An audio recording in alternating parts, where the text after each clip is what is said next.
అనేక రకాలైన పళ్ళు పోవాలంటే వ్యాగన్ ఇక్కడి నుంచే డైరెక్ట్ గా బుక్ చేసేట్టుగా లాజిస్టిక్స్ అన్ని వర్కౌట్ చేస్తున్నా. మీరు ఇక్కడ పెట్టి హార్వెస్ట్ చేసిన తర్వాత ఏ మార్కెట్ పంపించాలనో ఆ మార్కెట్ పంపిస్తాం. విదేశాలకు పంపించాలంటే నేను యుఏఈతో కూడా మాట్లాడుతున్నా, అంటే దుబాయ్ అబుదాబితో కూడా. వాళ్ళని కూడా తీసుకొచ్చి పెద్ద ఫుడ్ పార్క్ పెట్టి ఇప్పుడు లూలు ఉన్నారు, 300 సెంటర్లు పనిచేస్తున్నాయి గ్లోబల్గా వాళ్ళవి. వాళ్ళని వచ్చి మొత్తం పెట్టమన్నాం. రిలయన్స్ ఉంది, వాళ్ళు కూడా దేశంలో పెద్ద ఎత్తున చేస్తున్నారు, రమ్మన్నాను. వాళ్ళు కూడా పెద్ద హార్టికల్చర్ ఫుడ్ ప్రాసెసింగ్ యూనిట్ పెడతారు ఇక్కడ. ఇవన్నీ తీసుకుంటున్నారు. ఇప్పుడు వాళ్ళ దగ్గర పెట్టించి ప్రపంచానికి ఎక్స్పోర్ట్ చేయమంటున్నా.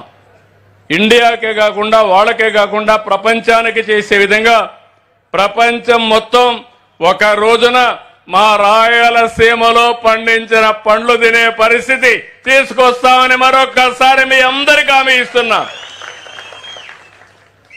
అదే మరి అక్వాకల్చర్ కూడా, అదే మరి అరకు కాఫీ కూడా. నాకు ఒక నిర్దిష్టమైన ఆలోచన ఉంది, కానీ మీరే నాకు సహకరించడం లేదు. మీరు ఇంకా పాత పద్ధతిలోనే ఆలోచిస్తున్నారు. నేను ఎంత చెప్పినా నా మాట మీరు వినడం లేదు. 30 ఏళ్లకు మునుపు నా మాట విన్నారు. టెక్నాలజీ మాట్లాడా, అందరూ నన్ను 420 కూడా అన్నారు, పనికిరానోడు అన్నారు. ఈరోజు మీరు చూడండి, ఫోన్ లేనోడు ఉన్నారా? భార్య భర్త లేకపోయినా కొంచెంసేపు ఉంటుంది, భర్త భార్య లేకపోయినా కాసేపు ఉంటుంది, కొడుకు తండ్రి దగ్గర రాకుండా ఉంటాడు, కానీ సెల్ ఫోన్